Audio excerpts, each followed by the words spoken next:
Hello student, ये हमारा fourth lecture है क्लास 8 के लिए। चैप्टर 1 रेशनल नंबर हम लोग पढ़ रहे हैं। इसमें हम लोग एक्सरसाइज 1C को सॉल्व करेंगे। तो देखते हैं क्वेश्चन नंबर 1 क्या है। 1 है fill in the blanks and write the name of the used property also. इसका मतलब क्या है कि इस ब्लैंक्स जो दिए गए हैं इनको हमें फिल करना है और साथ ही साथ उनको प्रॉपर्टी भी बतानी है कि कौन सी प्रॉपर्टी हम लोग यूज कर रहे हैं। तो चलिए पहले सॉल्व करते हैं। क्या है, -3/4 plus 6/7 equal to 6/7 plus dash. इसका मतलब इस डैश में क्या आएगा, तो देखिए इक्वल टू के पहले हमारे पास -3/4 है और प्लस 6/7 है और RHS में क्या है 6/7 प्लस डैश है। तो सिंपल सी बात है कि LHS और RHS दोनों बराबर होता है और तो फिर हम लोग क्या करेंगे, यहाँ पर -3/4 लिख लेंगे, यानी इस डैश में क्या भराएगा -3/4। अब यहाँ पर हम लोग किस आइडेंटिटी को यूज किए हैं, तो ये देखिए अगर इस पूरे रेशनल नंबर को A मान लेते हैं और इस पूरे रेशनल नंबर को B मान लेते हैं तो इक्वल टू के बाद क्या हो रहा है B प्लस A। तो ऐसा प्रॉपर्टी जिसमें A plus B equal to B plus A होता है, ऐसे प्रॉपर्टी को हम लोग कॉम्यूटेटिव प्रॉपर्टी बोलते हैं। तो ये हमारा क्या हो जाएगा, कॉम्यूटेटिव प्रॉपर्टी। चलिए नेक्स्ट देखते हैं। यहाँ पर क्या है LHS में 4/9 plus -8/11 equal to dash plus 4/9। तो देखिए LHS में हमारे पास 4/9 है और RHS में भी 4/9 है।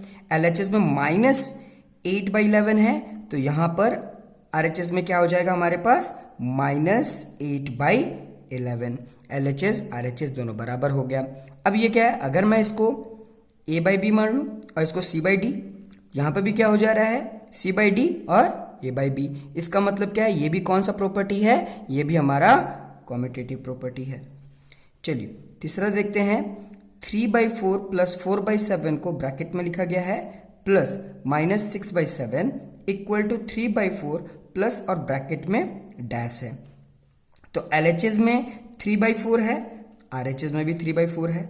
LHS में 4/7 और -6/7 है और RHS में फिर क्या होगा 4/7 और -6/7। तो यहाँ पर क्या हुआ LHS RHS के बराबर हो गया। तो ये कौन सी प्रॉपर्टी है, ये प्रॉपर्टी हमारा होगा एसोसिएटिव प्रॉपर्टी। एसोसिएटिव प्रॉपर्टी में LHS में हम लोग आगे में किसी को ब्रैकेट में लेकर सॉल्व करते हैं और RHS में बाद वाले रेशनल नंबर को हम लोग ब्रैकेट लेकर उसको सॉल्व करते हैं। नेक्स्ट देखिए क्या लिखा हुआ है, 3/7 plus -3/7 equal to -3/7 plus dash equal to 0। अगर मैं इस LHS और इस RHS की बात करूं तो यहाँ पर -3/7 है और RHS में -3/7 है, LHS में +3/7 है, तो यहाँ पर भी क्या होगा +3/7 और जब इनको सॉल्व करेंगे तो क्या आंसर आएगा 0 ही आएगा। तो ये कौन सा आइडेंटिटी है, ये है एडिटिव इनवर्स। एडिटिव इनवर्स में क्या होता है, किसी भी रेशनल नंबर का अगर हम लोग नेगेटिव रेशनल नंबर से ऐड करते हैं तो जो रिजल्ट आता है वो क्या आ जाता है 0 आ जाता है। तो ये क्या हो जाएगा एडिटिव इनवर्स। चलिए नेक्स्ट सॉल्व करते हैं। 5/23 प्लस डैश इक्वल टू 5/23। मतलब ऐसे नंबर को रखना है जहां पर ऐड करने के बाद प्रोडक्ट भी हमारा वही आना चाहिए। तो अगर हम यहाँ पर 0 रख देते हैं तो 0 को ऐड करेंगे तो यही वैल्यू आएगा। तो ये कौन सी आइडेंटिटी है, ये आइडेंटिटी है property of 0। Property of 0। Next भी बात करते हैं। तो ये भी देखिए D के जैसा ही है। तो 4/15 प्लस डैश इक्वल टू 0। मतलब यहाँ पर ऐसा कौन सा रेशनल नंबर रखें कि इनका जो सम है वो 0 के बराबर आ जाए। तो ये रेशनल नंबर का अपोजिट यानी नेगेटिव यूज करें तो ये पॉजिटिव 4/15 है। तो अगर हम नेगेटिव 4/15 को यूज करें तो वैल्यू क्या हो जाएगा 0 हो जाएगा। और ये कौन सा प्रॉपर्टी है, ये हमारा एडिटिव इनवर्स है। तो इस तरीके से क्वेश्चन नंबर 1 सॉल्व हो जाएगा। चलिए क्वेश्चन नंबर 2 सॉल्व करते हैं। क्वेश्चन नंबर 2 में क्या है, verify the property A/B plus C/D equal to C/D plus A/B। मतलब हमें क्या करना है कि LHS को RHS के साथ वेरीफाई करना है कि LHS RHS के बराबर है कि नहीं है।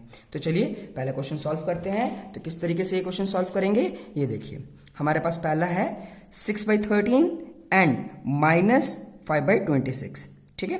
तो हम क्या करेंगे, जो हमारे पास वेरीफाई करने के लिए प्रॉपर्टी दिया गया था वो ये था। तो पहले वाले जो रेशनल नंबर है इसको a/b मान लेंगे, ये देखिए a/b की जगह पर वो लिख दिए, प्लस दूसरा वाला जो रेशनल नंबर है उसको हम लोग c/d मान लेंगे, तो वैसे ही हम लोगों ने लिख दिया, ठीक है।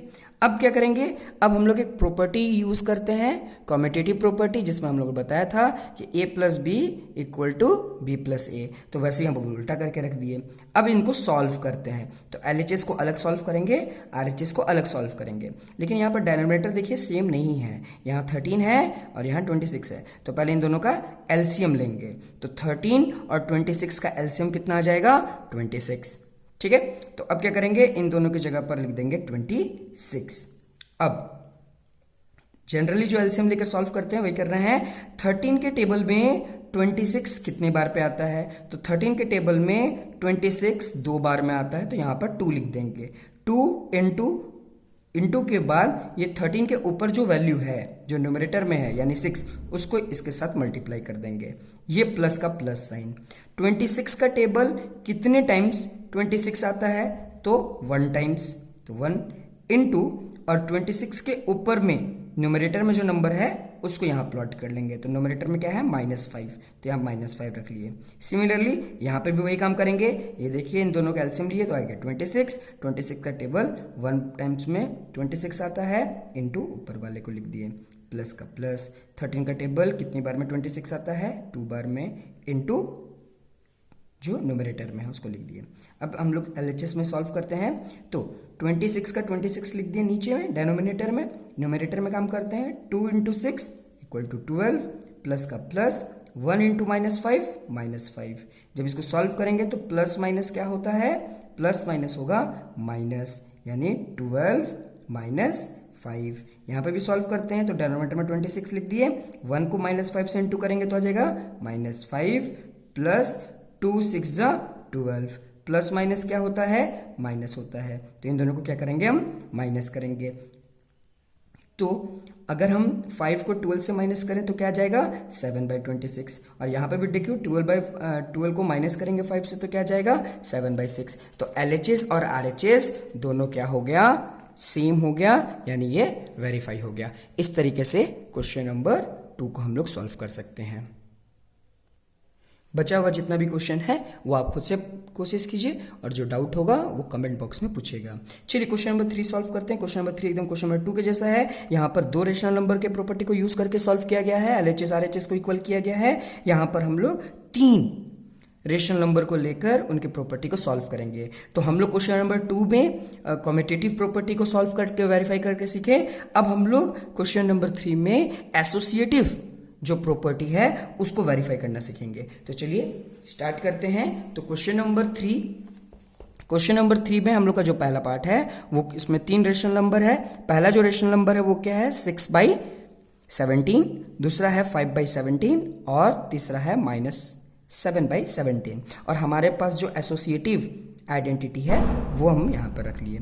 तो पहले वाले को हम लोग क्या मान लेंगे, a/b, जैसे यहाँ पर लिखा गया है। दूसरे को क्या मान लेंगे, दूसरे को मान लेंगे c/d, और तीसरे को मान लेंगे e/f। और जैसे प्रॉपर्टी में दिया गया था वैसे नंबर को प्लॉट कर लेंगे। ब्रैकेट में है a/b प्लस c/d, तो उसी तरीके से नंबर को हम लोगों ने प्लॉट कर लिया।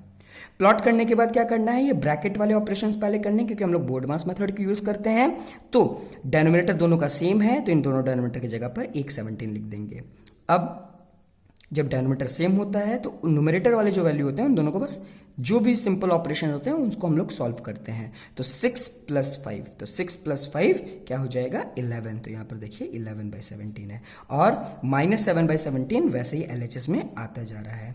उसी तरह RHS में भी देखते हैं। तो RHS में पहले ये दोनों सॉल्व नहीं, जो ब्रैकेट में है पहले वो सॉल्व होगा। तो इसमें डिनोमिनेटर सेम है, इसलिए हम लोग को एलसीएम लेने की जरूरत नहीं है, पहले ही हम 17 दिया हुआ है तो यही 17 नीचे आ जाएगा डिनोमिनेटर में। और ऊपर में जो नॉर्मल ऑपरेशन होता है वही सॉल्व करेंगे, 5 का 5 और प्लस यहाँ पर और माइनस यहाँ पर, तो प्लस माइनस क्या हो गया, माइनस हो गया, यानी 5 माइनस 7 इक्वल टू -2।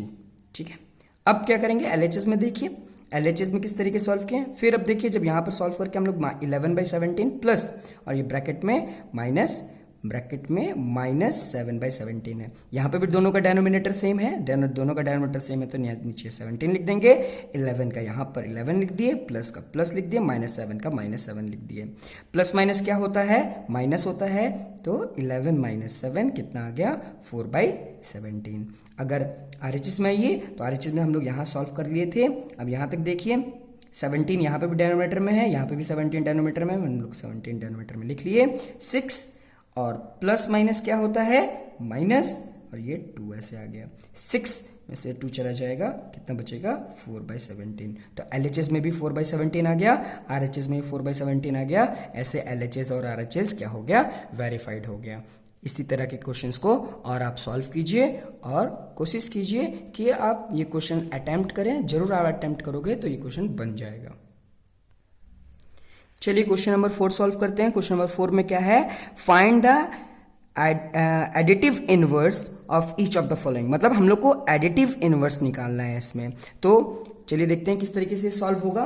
तो एडिटिव इनवर्स निकालने के लिए मैंने आपको बताया था, जैसे यहाँ पर दिया हुआ है -6/13, तो एडिटिव इनवर्स की प्रॉपर्टी को भी मैंने आपको समझाया था लेक्चर क्लास में। उसमें ये बताता है कि कोई भी एडिटिव इनवर्स दिया है, जैसे मान लीजिए दिया हुआ है -6/13, ठीक है, तो -6/13 का अपोजिट रेशनल नंबर क्या होगा, अपोजिट या फिर नेगेटिव ऑफ रेशनल नंबर। तो इसके अपोजिट क्या, क्योंकि ये -6/13 है तो इसका अपोजिट क्या होगा, 6/13। ये इसका अपोजिट हो गया, क्योंकि ये नेगेटिव में तो ये पॉजिटिव में हो गया। अब इन दोनों को सम कर दें, यानी जोड़ दें, तो उसका जो रिमाइंडर आएगा वो क्या आएगा, 0 आएगा। इसी को हम लोग बोलते हैं एडिटिव इनवर्स। एडिटिव इनवर्स का मतलब क्या होता है कि कभी भी दो रेशनल नंबर का जो सम होता है वो क्या होना चाहिए, 0 आना चाहिए। एक जो रेशनल नंबर है वो दूसरे नंबर का क्या होना चाहिए, अपोजिट होना चाहिए, नेगेटिव होना चाहिए। तो देखिए -6/13 का जो हम लोग एडिटिव इनवर्स निकालेंगे तो कैसे लिखेंगे, the additive inverse of -6/13 is, क्योंकि यहाँ माइनस इसका अपोजिट है तो माइनस माइनस क्या हो जाएगा, प्लस हो जाएगा, यानी 6/13। सिमिलरली यहाँ पर देखिए अगर हम 17/8 का एडिटिव इनवर्स देखें तो इसका अपोजिट यानी इसका उल्टा यानी नेगेटिव ऑफ रेशनल नंबर क्या आएगा, नेगेटिव, यानी -17/8। और इन दोनों रेशनल नंबर को जोड़ करके 0 के बराबर आना चाहिए। तो देखिए अगर सॉल्व करते हैं तो वैल्यू 0 ही आएगा, ठीक है, क्योंकि देखिए अगर दोनों का डिनोमिनेटर सेम है, दोनों का डिनोमिनेटर सेम है तो हम यहाँ क्या लिखेंगे 8 और यहाँ क्या लिखेंगे 17 प्लस माइनस माइनस और क्या आ जाएगा 17 में से 17 चला गया तो आ गया 0/8। 0/8 क्या होगा, 0 के बराबर होगा। तो कैसे लिखेंगे, लिखेंगे the additive inverse of 17/8 is -17/8। इस तरीके से ये क्वेश्चन भी सॉल्व होगा।